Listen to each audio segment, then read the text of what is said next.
یہ حدیث تو آپ سنتے ہیں مگر فکر کیوں نہیں کرتے ہیں؟ آدم علیہ السلام کی بیٹی گزر رہی ہے، کوئی اعلان نہیں یاد رہے گا۔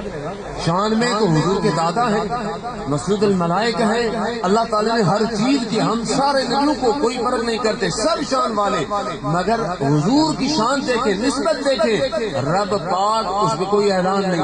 ابراہیم علیہ السلام کی بیٹی جا رہی ہے، بیوی جا رہی ہے، کوئی اعلان نہیں۔ موسیٰ علیہ السلام کی، یعقوب علیہ السلام کی، یوسف علیہ السلام کی، مگر قربان جاؤں حسین کی اماں پہ، جب گزرے گی تو اعلان ہوگا غیب سے، میدان محشر والوں نظریں جھکاؤ، فاطمہ بنت محمد خدا کی دربار میں جا رہی۔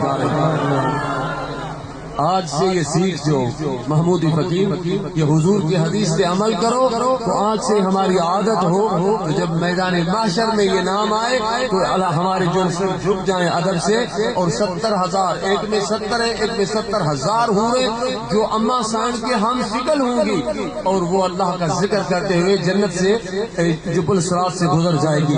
وہ منظر کیسا ہوگا، وہ کیسی گھڑی ہوگی جب اماں سائن ادھر سے گزری۔